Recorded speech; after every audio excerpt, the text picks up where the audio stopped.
Okay, guys, this is going to be kind of part one of the Las Vegas, or actually the Casino Legends Hall of Fame tour.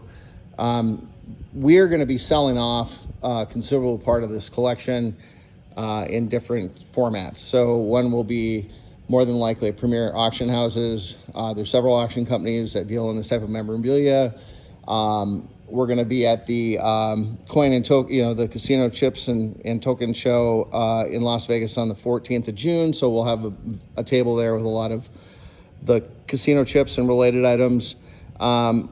If you go to Block Galleries, which is our eBay store, you'll already start to see things like vintage postcards and a whole bunch of the smaller memorabilia that we're starting to list. In addition to that, we have dealers and other wholesale opportunities. So if there's dealers out there, there's just 500,000 items. There's no conceivable way that I'm going to be able to live long enough to move that many items, especially with it literally took 12 days to just unload the boxes. Okay. So what I'm showing you right now is like some of the collection that we pulled together over about 10 days and just realized that there's just boxes and boxes and boxes that we have not yet got to. So if I'm just kind of starting the tour here, I kind of set up an introductory table. This is just kind of gives you a sampling.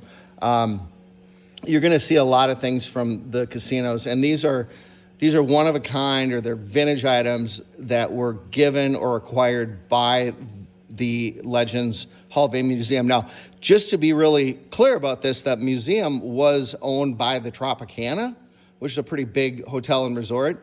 It was co-owned with Steve Cutler, so Steve ran it. And really, as a background on the museum, they started to acquire items, the Tropicana did, going all the way back.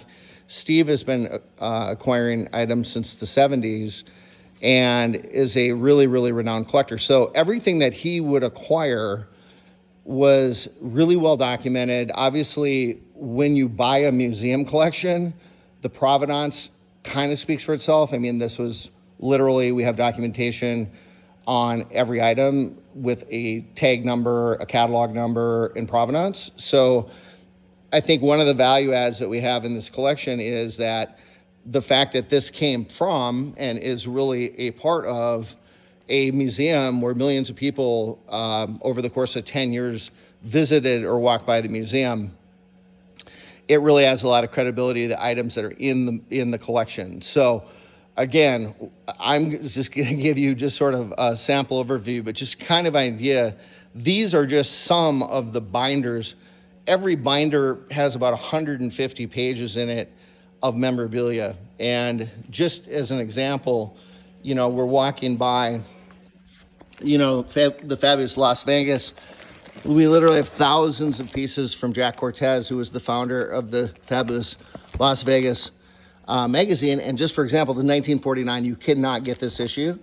And there's a book full of every issue from 1949. These are just objects that are impossible to find. They're also in completely pristine, perfect condition. Again, hard to even put sort of values on this at this point, just because this collection was honestly packed up 20 years ago, and it was put into controlled storage. And the plan that Steve had was in negotiations to reopen the museum at Shenandoah with Wayne Newton. So you're going to see all of Wayne Newton's memorabilia. It's insane. Like, we have his baby pictures. We think we own the rights to some of his music as a part of this deal because he went bankrupt and Steve acquired a whole bunch of that. We have master tapes. We don't even know what we own when it comes to like the Wayne Newton's collection, but we think we own everything that Wayne Newton probably ever had. So I don't know how many fans are still left of Wayne Newton, but man, it's insane. Like, there's hundreds and hundreds of pictures from when he was really, really young, signed books, tapes, records, hats. It's insanity. So this is, I'm going to cut this section off. These videos, I'm going to try to keep them a little bit short. but I'll get back to you on the next set.